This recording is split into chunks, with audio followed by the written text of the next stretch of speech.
Comment vendre davantage en travaillant moins? Aujourd'hui, j'aimerais vous parler d'un livre qui a été écrit par l'un des pères du marketing moderne parce que cet homme a inventé le concept de pouvoir payer des produits et services à distance par carte bleue. Il s'agit de Joseph Sugarman, auteur de Television Secrets for Marketing Success. Ce livre, à ma connaissance, n'est pas traduit en français. Son titre pourrait être traduit par « Les secrets pour faire du marketing à la télévision ». Et il faut savoir que Joe Sugarman, comme je disais, c'est quand même un marketeur extrêmement reconnu aux États-Unis. Ce livre fait partie d'une série de 3. Je pense que j'ai déjà commenté un ou peut-être même les 2 précédents livres de cette série. Et en fait, c'est quelqu'un qui a une expérience de la vente à distance, aussi bien par courrier qu'en faisant des publicités dans des magazines. Et c'était également l'un des premiers marketeurs à utiliser la technique de l'infomercial. L'infomercial, c'est en fait une très longue publicité permettant de vendre un produit. Et cette méthode de vente a été possible quand les chaînes de télévision ont débloqué leur programmation sur les horaires de la nuit, puisqu'il faut le savoir, il y a eu une époque où la télévision, ça ne diffusait pas la nuit, et où il a été enfin légal de diffuser des programmes télévisés la nuit. Le problème, c'est que, étant donné qu'il n'y a pas grand monde qui regardait la télévision, et que les chaînes de télévision n'avaient pas forcément de budget pour mettre des émissions de télévision à 1h du matin devant personne. Il n'y a pas cette abondance de contenu qu'on a aujourd'hui qui font qu'on peut vous diffuser des documentaires sur Arte jusqu'à je ne sais quelle heure. Eh bien, il s'est libéré comme cela des créneaux que les chaînes de télévision ont vendus à des entrepreneurs et des marketeurs malins en leur disant vous pouvez nous proposer une émission qu'on va diffuser sur notre chaîne. Et donc, ces premiers pionniers de l'infomercial, comme information et commercial, commercial en anglais ça veut dire publicité, eh bien Joseph Sugarman et ses autres pionniers, vous connaissez peut-être si vous suivez ma chaîne depuis un moment, Brian Kurtz que j'ai interviewé il y a quelques temps déjà et qui avait fait un carton en fait en développant son entreprise sur ce média de communication. Ça lui avait permis d'atteindre les 150 millions de dollars de chiffre d'affaires annuel parce qu'évidemment, en produisant leur propre émission d'1 heure, ils donnaient de l'information, du contenu, il y avait des interviews d'experts et des interviews d'utilisateurs du produit.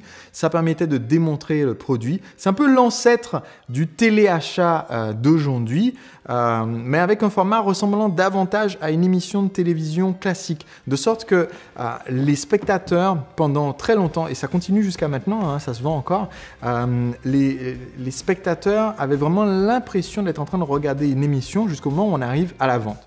Donc l'infomercial, c'est un peu à la fois l'ancêtre de ce qu'on a aujourd'hui avec le téléachat sur des chaînes spécialisées, mais c'est aussi l'ancêtre de nos webconférences et webinaires.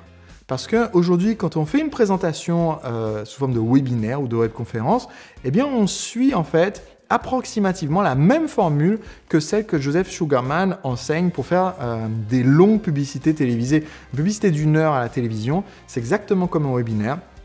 C'est une promesse, une introduction, on annonce ce dont on va parler, on donne du contenu, de l'information, on fait intervenir des témoignages de clients satisfaits, on fait la démonstration du produit, on donne beaucoup de valeur, on propose une offre, on affiche l'offre à l'écran, on indique combien d'exemplaires il y a disponibles, comment passer à l'action. Bref, la structure est vraiment très très similaire à ce qu'on diffuse aujourd'hui via Internet, mais qui était à l'époque diffusé via la télévision. Et je vous disais que dans ce livre se trouve, entre autres, beaucoup de secrets sur comment garder l'attention des spectateurs, parce que selon l'auteur, la vocation numéro 1 de tous les contenus qu'on donne dans notre infomercial, donc dans notre webconférence, si vous faites des webconférences de vente, vocation numéro 1 de notre contenu, c'est empêcher les spectateurs d'utiliser la zapette. De faire en sorte que les gens restent. Donc régulièrement, on va rappeler ce qui a été vu, rappeler ce qui va être vu dans les minutes qui viennent pour que les personnes restent accrochées du début jusqu'à la fin. Mais je vous ai dit aussi que ce livre contient un conseil issu de l'expérience de l'auteur sur comment vendre davantage en travaillant moins. Et ce qui s'est passé, c'est que fort de leur succès initial avec la vente de leurs produits dans leurs premiers infomerciaux, Joe Sugarman s'est dit, mais tiens, au lieu de diffuser tout le temps la même émission, et si en fait on filmait une série de 13 infomerciaux différents, donc de 13 émissions de vente différentes. Aujourd'hui, ça serait donc l'équivalent de faire 13 webinaires différents avec des sujets différents qu'on filme à des endroits différents, où on montre des clients différents et où à la fin on fait une offre qui peut être la même ou qui peut elle aussi être différente, juste dans le but de varier. En fait, ce dont ils se sont très vite rendu compte après avoir produit les 3 premiers shows, c'est que leurs 3 shows leur ont coûté 3 fois plus cher en termes de temps, en termes de coûts financiers pour les produire, pour réaliser la vidéo, pour interviewer tous les clients, pour à nouveau présenter l'offre, en termes de coûts de diffusion, et qu'au final, ça ne leur avait pas rapporté davantage. C'est-à-dire qu'un principe essentiel qu'il faut comprendre en matière de marketing, c'est que la variété ne vaut pas mieux que l'efficacité. Et une fois que vous comprenez ce principe, vous allez pouvoir investir moins d'efforts et avoir plus de résultats dans votre marketing.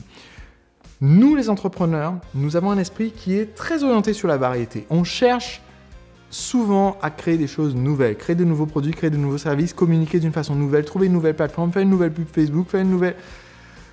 Mais en fait, les prospects et les clients qui vous découvrent, eh bien, ils sont nouveaux à chaque fois. Donc, de leur point de vue, de toute façon, votre communication est nouvelle. C'est-à-dire, à moins qu'ils soient restés à vous suivre pendant des années, et dans ce cas-là, c'est des clients fidèles, donc très bien, mais la plupart des prospects qui vous découvrent pour la première fois, et donc la séquence de vente que vous leur présentez, elle est nouvelle de toute façon. Ils n'ont pas vu la séquence de vente, le webinaire, l'infomercial que vous avez diffusé le mois dernier. Ils n'ont pas vu la séquence de vente que vous avez diffusée l'année dernière et ils n'ont pas vu ce que vous avez diffusé il y a 2 ans.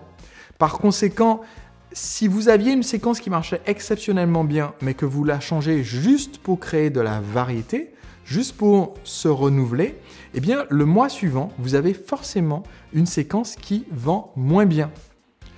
Et c'est pour ça que vous devez faire primer l'efficacité. Donc, si vous faites des webconférences, plutôt que de commettre l'erreur de Joseph Sugarman, au lieu de faire 13 webconférences au contenu différent et à la promesse différente et de les faire tourner, vous allez créer une webconférence et l'optimiser, continuer d'augmenter sa performance.